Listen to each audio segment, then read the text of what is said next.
देखिए, बिहार की राजनीति में अभी जो चल रहा है उसमें 3 नाम तो चर्चा में है ही। नितिन नवीन का, संजय सरावगी का और इसके अलावा नीतीश कुमार का भी। नीतीश कुमार ने आज जो भरे मंच पर हरकत किया है, इसके बाद नीतीश कुमार एक बार फिर चर्चा का विषय बन गए, क्योंकि उन्होंने महिला का नकाब जो है वो भरे मंच पर खींच दिया और इसके बाद विपक्षियों को एक मुद्दा मिल गया जिससे नीतीश कुमार को काफी ज्यादा घेरा जा रहा है। तो अभी तो सबसे पहले हम बात करेंगे नितिन नवीन पर। उनको जिस तरीके से बीजेपी ने केंद्र में जगह दिया, बिहार के लोगों के मन में एक बहुत बड़ा सवाल है कि आखिर नितिन नवीन को राष्ट्रीय कार्यकारी मंत्री क्यों बनाया गया, अध्यक्ष क्यों बनाया गया। देखिए, जो नितिन नवीन है, बेसिकली अगर उनका हम पीछे का जो ग्राफ देखें तो वो उनके पिताजी भी भाजपा के मेरे ख्याल से संस्थापकों में से एक रहे। संघ के बहुत क्लोज वो भी रहे, संघ के क्लोज ये भी रहे। और इसके अलावा अगर संघ को थोड़ा सा पीछे भी रख लें तो पार्टी ने नितिन नवीन को इसलिए बनाया कि इनको जहाँ जहाँ जिम्मेदारियाँ दी गई, नॉर्थ ईस्ट में सिक्किम में गए तो वहाँ ठीक ठाक काम किया इन्होंने। इससे पहले वो छत्तीसगढ़ में इनको दायित्व मिला तो वहाँ पर भी इन्होंने मतलब झंडा गाड़े, अच्छा काम किया। बिहार में भी जिस तरह से इस बार का जो चुनाव हुआ उनमें मेरे ख्याल से ये वो 5वीं बार विधायक जीते हैं। 6 में पहली बार आए थे और 6 के बाद 10, 15, 20, 25 उपचुनाव के बाद लगातार अपने क्षेत्र से बहुत बड़े मार्जिन से भी जीते। एक बार 52 हज़ार वोट से जीते। मतलब एक तो है कि भाई संगठनात्मक क्षमता है इस इंसान के पास। दूसरी बात कि भाजपा के साथ क्या होता है हमेशा कि भाजपा का जो राष्ट्रीय अध्यक्ष होता है उस पर कहीं ना कहीं संघ का प्रभाव हमेशा आपको देखने को मिलेगा। एक आध बार को अगर छोड़ दे तो वैसा संघ का कोई अभी तक अध्यक्ष नहीं बना है, या कह लीजिए कि अमित शाह को ही छोड़ दे तो, जो कि संघ का प्रिय ना हुआ हो। और नितिन नवीन बिहार में एक ऐसे नेता है जिसको संघ भी मानता है और ये अमित शाह और नरेंद्र मोदी के बड़े प्रिय और आज्ञाकारी कार्यकर्ताओं में से एक है, बहुत क्लोज माने जाते हैं। तीसरा और आखिरी कंसर्न मेरे हिसाब से ये है कि बगल में बंगाल में चुनाव है और बंगाल में वहाँ पे जो कायस्थ, ये चूँकि कायस्थ जाति से आते हैं तो बंगाल में कायस्थ जाति कुछ ऐसे मतलब क्षेत्र में वहाँ पे हावी हैं वो लोग जो कि वोट को मतलब वो पलटने की क्षमता रखते हैं। तो नितिन नवीन इसमें क्या फैक्ट है, क्या काम करेंगे, क्योंकि वो बिहार के बड़े नेता है। बंगाल में तो उन्होंने कुछ किया नहीं है। हाँ, वो संघ से जरूर जुड़े हैं, लेकिन बंगाल के चुनाव में ममता बनर्जी को मतलब राजनीति में थोड़ा भी हिलाना डुलाना मतलब बहुत बड़े संकट का आगाज भी है। जी, हम इसीलिए बता रहे हैं कि नितिन नवीन को क्यों बताया गया, क्योंकि आप देख लीजिए कि मोहन यादव को वहाँ पर मध्य प्रदेश में सीएम बनाना कहीं ना कहीं बिहार के सारे पिछले इलेक्शन में आपने देखा होगा कि हर जगह मोहन यादव का दौरा कराया जा रहा था यादव वोट बैंक लेने के लिए। तो कहीं ना कहीं इस बात से कंसर्न है कि जो बंगाल में कायस्थ बुद्धिजीवी वर्ग है वो इस बात से, क्योंकि आपने अभी बताया कि ममता बनर्जी को वहाँ से हिलाना डुलाना बड़ा मुश्किल है, बहुत मुश्किल है, और ये फैक्ट है। मतलब इतनी कमजोर नेत्री नहीं हो बंगाल में। बीजेपी को भी ये बात पता है। तो बीजेपी एक कोर कसर नहीं छोड़ना चाहता है, क्योंकि कायस्थ समाज की बहुत संख्या बंगाल में नहीं है, लेकिन कायस्थ समाज को ही प्रमोट करके अगर 1-2% भी वोट बढ़ता है तो भाजपा इसलिए कोई कि चलिए भाई इस कारण अगर ये भी हो सकता है तो सारे समीकरण को सेट करके प्रदेश का इनको कार्यकारी अध्यक्ष बनाया गया। पर ये नहीं कहा जा सकता कि नितिन नवीन के मतलब पद देने के वजह से या अध्यक्ष बनाने के वजह से आप बंगाल चुनाव जीत जाएंगे, क्योंकि वहां पर एक और जाति भी है जो मजबूती से अपनी पकड़ रखते हैं और वो है मुस्लिम। मुस्लिम जाति के आगे तो आपकी क्या जाति कुछ भी नहीं है। बिल्कुल, मैंने यही बोला ना कि मैंने कि 1-2% हो सकता है। देखिए, चूंकि होता है क्या समाज में, स्कोरिंग बढ़ सकता है। हाँ, स्कोरिंग बढ़ सकता है। फिर हो सकता है कि जो बुद्धिजीवी वर्ग है, देखिए भारत के राजनीति में एक बात हमेशा आप याद रखिए, और खासकर उत्तर भारत के राजनीति में अभी भी लोग अपने मन से वोट नहीं देते। बहुत सारे ऐसे लोग हैं ना जो कि प्रभाव में आकर वोटिंग करते हैं। मेरा मन है कि मैं इस नेता को वोट दूं, लेकिन फलाना जाति के लोग हैं, फिर फलाने क्षेत्र के लोग, उन्होंने ये दिया है कि भाई इनको वोट दे दीजिए, तो लोग प्रभाव में आकर वोट देते हैं। और ये पूरे नॉर्थ बिहार कह लीजिए, जिसमें बंगाल, उड़ीसा वगैरह को भी आप ऐड कर लीजिए, तो ये जातियाँ जो बुद्धिजीवी जातियाँ हैं, लोग उनका सुनते हैं, इस बात को मानते हैं। तो ये बहुत बड़ा फैक्टर तो नहीं है, लेकिन थोड़ा बहुत फैक्टर हो सकता है। क्योंकि इस फैक्टर को मैंने चौथा और आखिरी फैक्टर इसलिए बोला कि शायद ये काम कर जाए वहाँ पे, क्योंकि ममता बनर्जी को मतलब हटाने के लिए भाजपा कुछ भी करने के लिए वहाँ पे रेडी है। इसलिए में भी ये भी फैक्ट एक हो सकता है, इसलिए यहाँ पे इनको आपको लग रहा है कि इतना आसान होगा? ममता बनर्जी जैसा आपने बताया इतना कमजोर तो नहीं है, वो अपनी कमर पहले से भी कस रही है, क्योंकि उनको पता है कि बीजेपी साल 2026 के विधानसभा चुनाव में कुछ ना कुछ तो ऐसा करेगी जो ममता बनर्जी को डाउनफॉल पे ले जाएगा। तो वो भी तो अपना कमर कस रही है, वो भी कुछ ऐसा करेंगी जिससे बीजेपी फिर झटका लगे कि नहीं भाई, इसका तो उम्मीद ही हमने नहीं किया था। जी बिल्कुल, क्योंकि जिस तरह आपने देखा कि अभी बंगाल चुनाव से जस्ट पहले बिहार चुनाव हुआ, बिहार चुनाव में जिस तरह से विपक्ष का सुपड़ा साफ हो गया यहाँ पर, ममता बनर्जी इसलिए भाई प्रिपेयर्ड तो है कि भाई ये मतलब किसी को उम्मीद नहीं था कि इस तरह भाजपा मैंडेट लाएगी और इस तरह से सरकार बनाए, किसी को उम्मीद नहीं थी। लेकिन यहाँ पे अब यही नहीं, इवन कि अखिलेश यादव यूपी का देख लीजिए, सब लोग प्रिपरेशन में लग गया, ऐसा तो नहीं होने देंगे। हाँ कि भाई बिहार नहीं होने देंगे अपने देश अपने राज्य को।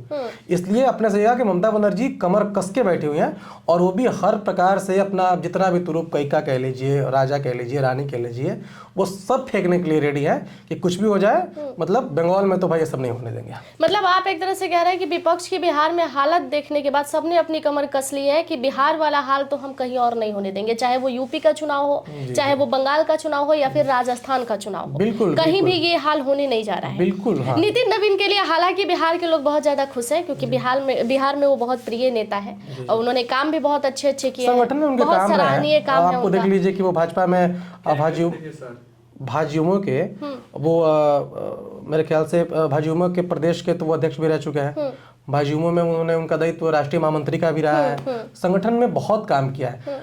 अगर मतलब कह लीजिए कि ऐसे ही किसी को उठाकर खड़ा नहीं किया गया। और भी तेज है उनके लिए। मैं आपको बता देती हूँ कि जब भी बात ये हो रही है कि बीजेपी कभी आने वाले समय में अपना सीएम बनाएगी या अपने सीएम की कुर्सी पर अपना कोई चेहरा बनाएगी, तो लोगों की अटकलें ये इस बात के लिए भी बहुत ज्यादा तेज था कि वो नितिन नवीन ही होने चाहिए। जी देखिए, एक बात बता रहे हैं आपको, नितिन नवीन से पहले आपने ऋतुराज सिन्हा का नाम सुना होगा। वो भी एक समय में बिहार इलेक्शन से जस्ट पहले उनका भी नाम बहुत हाईलाइट हुआ था कि भाई इस बंदे को आदमी यहाँ पे मे बी सीएम को वो पेश किया जाए। लेकिन चूंकि ये आपको और हमको या फिर जितने भी बुद्धिजीवी वर्ग है, इतना सबको पता है कि भाजपा हमेशा अपने वो जो कलेक्शन रहता है ना, एकदम ऐसे लोगों को उठाकर खड़ा कर देती है जिसके पीछे भाजपा के बड़े नेता काम कर सके, सीएम नहीं। बिल्कुल बिल्कुल। ये चूंकि नहीं, ये नहीं कह सकते हम, ये नहीं कह सकते इसलिए कि अगर आप जैसे एग्जांपल देख लीजिए, जिसको भी भाजपा ने अभी खड़ा कर दिया है वो टोटली रिमोट कंट्रोल नेता नहीं है, उसमें कुछ तो क्वालिटीज है। अगर नितिन नवीन को एक बार हम और आप मिलकर मान लें कि नितिन नवीन को इसलिए बस मुख्य वो प्रदेश का राष्ट्रीय कार्यकारी अध्यक्ष बना दिया गया पूरे देश का कि वो आज्ञाकारी अमित शाह के, ऐसा भी नहीं है। उन्होंने काम किया है, उनकी संगठनात्मक क्षमता मतलब बेजोड़ है, इतना समझ लीजिए। लोगों विश्वासी भी है, बीजेपी विश्वास पात्र भी है, और संघ से भी इनका टर्म अच्छा है। तो आप अगर जो ये कह रही है ना कि वो रिमोट कंट्रोल वाला सिस्टम है कि भाई अमित शाह और मोदी पीछे से कंट्रोल करते रहेंगे, ये तो होता ही है, अभी तो चल ही रहा है। लेकिन इतने भी कोई ऐसे हैं किसी आरे गहरे को खड़ा नहीं कर सकते। लेकिन एक चीज बड़ा कॉमन है, हम आपको याद दिला दे, केंद्र से लेके बिहार में भी अभी प्रदेश अध्यक्ष बदले गए, संजय सरावगी बने, तो उनके पीछे की भी एक कहानी है। ये भी जो है लगातार दरभंगा से 2005 के बाद 25 तक जीतने वाले विधायक हैं, और दोनों चीज बड़ा कॉमन है। हाँ, ये देखिए, ये तो कि जब से इन्होंने राजनीति में कदम रखा, इन दोनों विधायकों ने एक बार भी हार का सामना नहीं किया इन्होंने।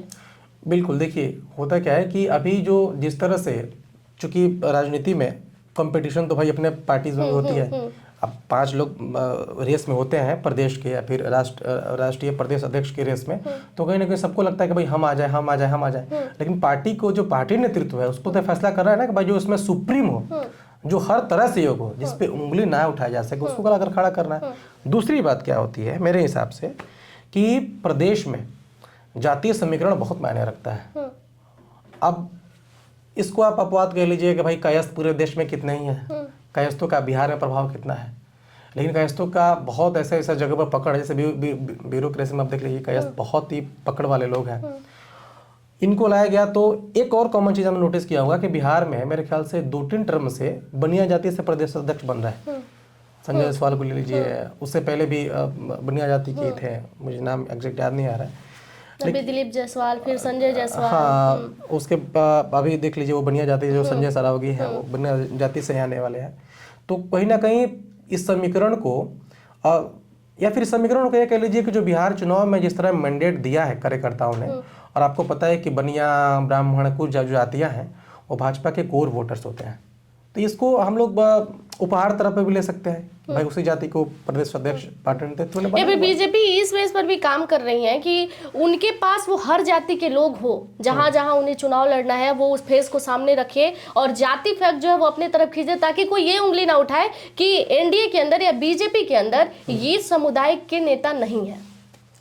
इस पे तो काम करती है, काम भाजपा इसलिए करती है कि जो भाजपा का पूरा प्रोपेगेंडा होता है, जो भाजपा का आप स्टार्टिंग से देखा, चूंकि भाजपा कहीं ना कहीं संघ से, भाई संघ उसका संगठनात्मक वो है, मतलब वट वृक्ष है उसका एक अंग हो गया भाजपा।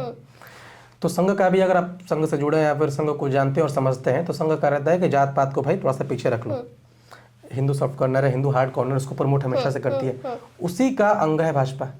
तो ये बात आपकी बहुत हद तक सही है कि भाजपा, और वो पूरे देश में जहाँ भी जाती है, हर जाति पे कंट्रोल हाँ कहीं ना कहीं कि भाई तुम्हारे जाति को कुछ ना, तो भाई चलो पुलिस मुख्यालय में उसको अच्छा कर दिया गया, दे दिया गया, तुम कायस्थ तो तुम्हें जाति से, तुमको ब्यूरोक्रेसी बढ़िया दे दिया गया, तुम क्षत्रिय हो, तुमको 3-4 विधायक का सीट ज्यादा दे दिए। तो ये तो बहुत अच्छी लॉबिंग खड़ा करती है। और एक और चीज भी है, वो डिस्टैड भी नहीं करने देते। जहां भी बड़ा चेहरा बना, कोई भी कास्ट के लोग, अगर कास्ट के नेता अगर बड़े चेहरे बने और वो डिस्टैड करना शुरू किए, तो वो तुरंत उनको साइड भी करती है, फिर कोई दूसरा चेहरा लाके और खड़ा कर देती है और उनसे महत्वपूर्ण चेहरा लाती है कि भाई आप उसके सामने कुछ। बिहार के अंदर ही देख लीजिए, उपेंद्र कुशवाहा के सामने सम्राट चौधरी को खड़ा कर दिया गया, क्योंकि कुशवाहा जाति के लोग कहते थे कि मेरे नेता कौन है, तो उपेंद्र कुशवाहा है। अब अगर आप पूछेगा कि आपके नेता कौन है, तो वो उपेंद्र कुशवाहा के साथ साथ सबसे पहले अगर वो किसी का नाम ले तो सम्राट चौधरी का नाम ले रही है, क्योंकि उपेंद्र कुशवाहा बहुत ज्यादा डिस्टैड करते थे, क्योंकि उनको पता था कि कुशवाहा का इकलौता नेता हूं मैं। इसमें देखिए भाजपा इन मामलों में तो इतनी क्या बताएं, खोपड़ी वाली पार्टी कह लीजिए, इतनी तेज पार्टी है कि जिन लोगों ने भाजपा से थोड़ा सा मतलब डिस्ट्रैक्ट करने की कोशिश की, उसको एकदम साइडलाइन किया, साइडलाइन में नहीं किया, उसको खत्म करने की कोशिश कर दी। या तो उपेंद्र कुशवाहा की किस्मत बढ़िया थी कि बच गए इस बार। हाँ, नहीं तो अगर पार्टी से एकदम विरोध जाते। अभी देख लीजिए, एक पवन सिंह का छोटा सा उदाहरण आपको मिलेंगे। पवन सिंह का पूरा अगर खेल समझिएगा, तो पवन सिंह एक समय में भाजपा का विरोध किए, बहुत पहले, पार्टी से पहले वो इलेक्शन आम जो चुनाव हुआ था लोकसभा वाला, उसमें भाजपा में शामिल हुए। भाजपा में शामिल होने के जस्ट बाद उन्हें पता चला कि भाई हमको वहाँ से चुनाव लड़ाया जा रहा है, उनका मन नहीं है, वो बोले कि हमको यहाँ से सीट चाहिए, पार्टी ने सीट नहीं दिया। पार्टी मतलब उन्हीं के चलते कह लीजिए उपेंद्र कुशवाहा से हार गया। हारने के पीछे अभी क्या किया है, अभी उसी उपेंद्र कुशवाहा से पवन सिंह का बहुत अच्छा उन्होंने पैचअप करवाया। तो ये भाजपा को बहुत अच्छे, इसके पीछे एक और आपको कारण बताएंगे। भाजपा में जितने भी संगठन मंत्री आते हैं पूरे प्रदेश में, जितने भी अब प्रदेश में, वो लोग संघ के प्रचारक होते हैं और सीनियर प्रचारक होते हैं संघ के। और जो संघ का प्रचारक होता है ना, वो जाति धर्म तो नहीं कहेंगे, लेकिन जाति और उसमें जो संगठनात्मक क्षमताएं होती है ना, वो अद्भुत होती हैं। मैंने बहुत ऐसे क्लोज लोगों को देखा है जो कि मतलब जैसे संघ कभी कभी क्या होता है ना कि वर्ग लगाता है अपना, यहाँ कुछ नहीं है, लेकिन वो संघ का एक प्रचारक जाएगा जो सीनियर है और वहाँ सब कुछ अवेलेबल करवा देगा। और पूरे प्रदेश में जितने प्रदेश हैं, वहाँ जो संगठन का मंत्री होता है ना, वो संघ का ही प्रचारक होता है। मतलब मोस्ट ऑफ द प्रदेश का ये हाल है। तो कहीं ना कहीं संघ का भी बहुत बड़ा प्रभाव मिलता है कि किस तरह किसको कहाँ खड़ा करना है और किस तरह जातीय समीकरण देकर किसको साइडलाइन लगाना है। नीतीश कुमार के लिए क्या रहा है? नीतीश कुमार ने आज एक बार फिर से बड़ा बवाल छेड़ दिया। चिकित्सक को नियुक्ति पत्र देने के दौरान उन्होंने एक महिला का बुर्का जो है वो खींच दिया। पहले तो उन्होंने कहा, इशारा किया कि भाई आप नियुक्ति पत्र ले रही हैं, इसे खोल दीजिए। महिला ने इस पर ध्यान नहीं दिया और उन्होंने सीधा खींच दिया। और इस पर उनकी ट्रोलिंग जो है वो शुरू हो गई कि देखिए उनके मानसिक हालात अभी भी यही है, ऐसे सीएम को बिहार की गद्दी पर बैठना नहीं है, उनको भाई हटाइए। और विपक्ष को एक मुद्दा भी मिल गया। विपक्ष के लिए तो बहुत बड़ा मुद्दा मिल गया, लेकिन हमें लगता है कि ये मुद्दा पता नहीं कितना दिन टिकेगा, क्योंकि इससे पहले नीतीश कुमार की अगर हम हरकतें पे बात करें तो मतलब 2-3 ऐसा कुछ हो चुका है। अभी कुछ दिन पहले ही कोई परेड वगैरह था और उसमें वो जो लोग नहीं थे कि भाई उस गाड़ी में बस नीति मुख्यमंत्री ही जाएंगे, उन्होंने सबको डांट कर बैठाया कि तुम भी आओ, तुम भी आओ, तुम भी आओ। उसके बाद आज इन्होंने ये कांड कर दिया।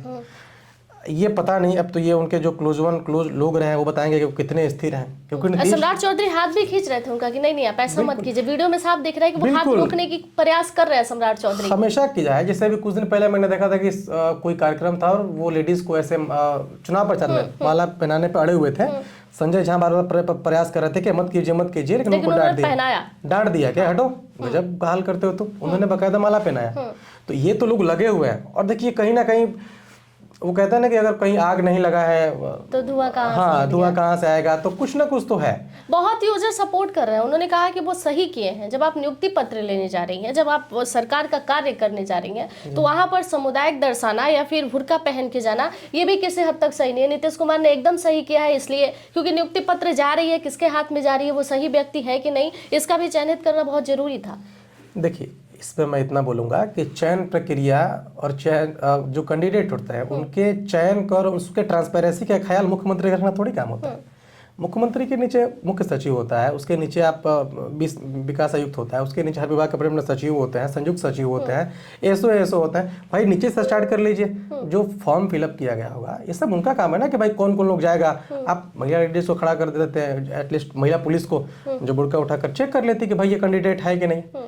मुख्यमंत्री का थोड़ी ये काम होता है कि बुर्का हटाओ, अच्छा तुम ही हो, अच्छा चलो तुमको दे दिया गया, ये तो उनका कोई काम नहीं। अब जो लेकिन यूजर बहुत सपोर्ट कर रहे हैं। हाँ यूजर सपोर्ट करेंगे, यूजर सपोर्ट करना काम है, लेकिन मेरे कंसर्न में ये बात नहीं होना चाहिए, और ये क्यों हो रहा है मुझे समझ में नहीं आ रहा है इस पर। नीतीश कुमार को आपको नहीं लगता कि अभी नीतीश कुमार जो एक्शन मोड में दिखाई दे रहे थे लगातार, कहीं भी जाके तो खुद ही निरीक्षण करना, अभी आपने प्रगति यात्रा के दौरान देखा, नियुक्ति पत्र के दौरान भी सक्रिय, उसके बाद अधिकारियों को डांट लगाना, अचानक किसी जिले में जाके जायजा लेने लगना, मतलब लग नहीं रहा था कि फिर से ऐसी तस्वीरें देखने को मिलेगी। और एक तरफ लोग ये भी कह रहे हैं कि शायद नीतीश कुमार के पीछे कोई ऐसा चाल जरूर कर रहा है कि ऐसी तस्वीरें जानबूझ के वायरल कराई जा रही है ताकि आने वाले समय में उन्हें कमजोर दिखाने में लोग सक्षम हो पाए। अब इशारा किधर है ये आप भी समझ रहे हैं? नहीं मैं समझ रहा हूँ उस इशारे को, लेकिन उस इशारे में ये कहीं से भी ये सही नहीं है, ये कोई मतलब ये जायज़ बात नहीं है। आप ये सामने वाला कह सकता है ना कि भाई हम नीतीश कुमार को कान थोड़ी भरेंगे, और नीतीश कुमार इतने कान के कच्चे कभी मतलब ये अपरिपक्व नेता तो है नहीं, और इतना कोई हल्का काम क्यों करेगा आपके कहने पे कि जाइएगा और आप उस लेडीज़ का बुर्का हटा दीजिएगा, चेक कीजिएगा कि तुम हो कि नहीं हो। तो इसमें तो कोई ये बात जायज़ नहीं है। लेकिन हाँ ये बात ठीक है कि कभी कभी क्या होता है कि आदमी को अपने ही लोग ना नेगेटिव प्रमोट करना स्टार्ट कर देते हैं। इनमें इनका हाथ हो सकता है। जैसे मान लीजिए एक वीडियो क्लिप बना, उस वीडियो क्लिप को बहुत आसान, अब खैर तो लोगों के हाथ में मोबाइल है, अगर वो एक बार बाहर निकल गया तो निकल जाता है, और बड़ा नीतीश कुमार को लेकर बड़ा कॉमन विषय है, निकलता है तो निकल ही जाता है, खूब ट्रोल होता है, बिहार के मुख्यमंत्री हैं। लेकिन मतलब मुझे लगता है कि कुछ लोग इस विषय में हो सकता है कि उसको थोड़ा सा और भी हाँ करो ट्रोल करो जरूरी, और हो सकता है कि वो अपने ही लोग, मैं भी कहाँ कह रहा हूँ आप समझ सकती हैं। तो ये हो सकता है लोग लगे होंगे, क्योंकि एक आपको अगर राष्ट्रीय स्तर पे कहानी मतलब आपको थोड़ा सा बताएंगे एक बात। अभी कुछ दिन पहले जो नितिन गडकरी का पीआर टीम था, उनको गजब का प्रमोट करने में लगा हुआ था। मेरे ख्याल से भारत में जितने लोग हैं सबके फीड पे आता होगा कि भाई नितिन गडकरी इतने ईमानदार आदमी हैं, संघ के क्लोज हैं, नागपुर के क्लोज हैं, ये भाई मोदी के बाद प्रधानमंत्री हो सकते हैं। लेकिन हुआ क्या कि अचानक से एक खबर आई कि भाई जो एक ईंधन वाला खबर आता है कि उनके बेटे सबसे ज़्यादा जो उनके बेटे ही उसमें खरीदारी कर रहे हैं और वही शामिल हैं। इसको ट्रोल कौन करा है? इसको ट्रोल भाजपा के ही कुछ लोगों ने, ऐसा मैंने खबर पढ़ा, इस बात की मैं पुष्टि तो नहीं करता, लेकिन ऐसे बताया गया कि नितिन गडकरी के उठते हुए जो स्तर था उसको दबाने के लिए पार्टी के किसी लोगों ने पीआर पे और खर्चा करके उसको नीचे दबा दिया, क्योंकि ज्यादा फिर हो गया तो फिर हाँ तो ये होगा कि भाई बीजेपी के लिए नुकसान हो जाएगा कि ना चाहते हुए भी हमको बनाना पड़ेगा, करना पड़ेगा उनको आगे, उनको उस योग लोग देखने लग जाएंगे। तो ये होता है, ये आपने बात सही कहा कि ये हाँ नीतीश कुमार को ये कोई नहीं बोला हुआ कि आप जबरदस्ती खींच दीजिए और परेड में बुला लीजिए, लेकिन ये हो सकता है कि लोग प्रमोट करवाए उस वीडियो को। जी तो देखिए आज जो बिहार में हुआ, 3-4 लोगों का नाम जो है वो बहुत तेजी से चला।